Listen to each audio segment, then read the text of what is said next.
You are using an ERP system in your company to manage and store the information. One type of information which you will be managing and storing is related to employees. अब employees की information जो department manage करता है, that is called human resource department. आप अगर उस department में काम कर रहे हैं तो उस information needs उस department के बारे में आपको पता होना चाहिए.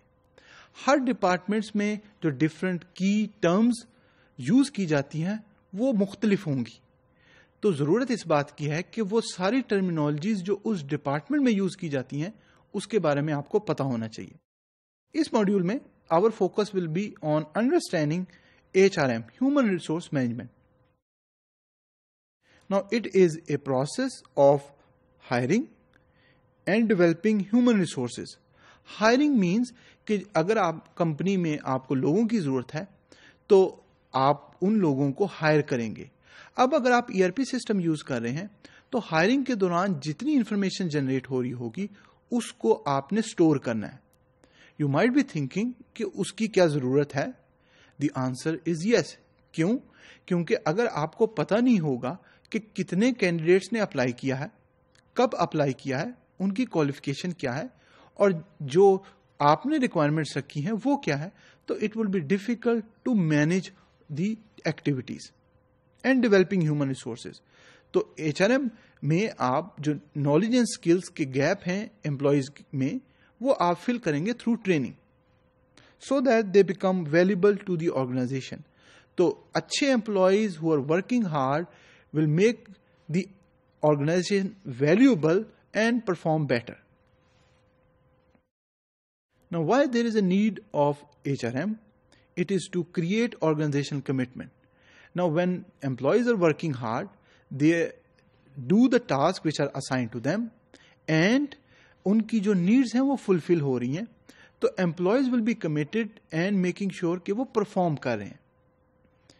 Employees are the most valuable resources.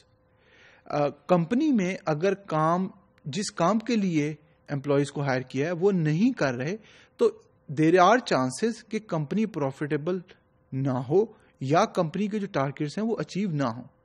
तो अगर बेहतर तरीके से उन एम्प्लॉयज की नीड्स को कंपनी फुलफिल कर रही है तो जो एम्प्लॉय हैं वो भी अच्छे तरीके से परफॉर्म कर सकेंगे.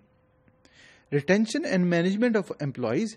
रिटेंशन मीन के एम्प्लॉय जो काम कर रहा है वो रिटेन करे, वो उसी कंपनी में काम करे. क्यों? उनकी पॉलिसीज एंड प्रोसीजर बेहतर हैं, जो उनकी नीड्स हैं उनको फुलफिल किया जा रहा है. जब एम्प्लॉय खुश होगा और उसको जो कंपनसेशन मिलनी चाहिए वो मिल रही होगी तो वो बेहतर तरीके से परफॉर्म कर सकेगा. Purpose of HRM is to maximize employee performance. जो एम्प्लॉय को टास्क दिया गया है, जो टारगेट्स दिए गए हैं वो बेहतर तरीके से परफॉर्म कर रहा है. इन अदर वर्ड्स वो कस्टमर की नीड्स को फुलफिल करेगा, बेहतर परफॉर्म करेगा. जब वो बेहतर परफॉर्म करेगा तो इन अदर वर्ड्स ऑर्गेनाइजेशन भी अच्छी परफॉर्म करेगी. Manage human resources of an organisation with policies and processes. तो another purpose of HRM is to make sure के they manage the human resources and जो पॉलिसी एंड प्रोसीजर है उनको इस तरीके से बनाए ताकि जो एम्प्लॉयज की नीड्स हैं उनको फुलफिल किया जाए, जो उनकी ज़रूरियात हैं. फॉर एग्जांपल कुछ एम्प्लॉयज कहते हैं कि उनको सैलरी बेहतर चाहिए, कुछ एम्प्लॉयज की रिक्वायरमेंट ये हो सकती है कि उनको बेहतर सीटिंग या ऑफिस स्पेस चाहिए. तो वो सारी पॉलिसी एंड प्रोसीजर कंपनी अच्छे तरीके से एम्प्लॉयज को ज़हन में रख के बनाए ताकि एम्प्लॉय अच्छा परफॉर्म कर सके. Now, benefits of HRM is to manage employee performance and develop employee. Developing employee means कि अगर for example there is a skill set which is required, तो company will make sure कि उनको train किया जाए ताकि वो अपना नॉलेज और स्किल बेहतर कर सकें.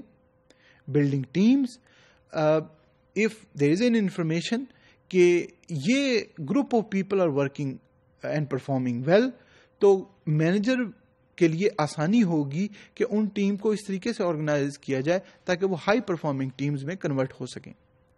Evaluate and monitor there progress. جو ٹاسک یا جو ٹارگیٹس دیے گئے ہیں ان کو اچیو کیا جائے، مانیٹر کیا جائے. اینڈ آرگنائزیشن پروڈکٹیوٹی، جب امپلائی بہتر طریقے سے پرفارم کرے گا تو اس کا مطلب یہ ہوگا کہ آرگنائزیشن بھی پروڈکٹیو ہے، اور جو ٹارگیٹس ایئرلی منتھلی انہوں نے سیٹ کیے ہیں اور جو گولز انہوں نے اچیو کرنے ہیں وہ اچیو ہو سکیں گے.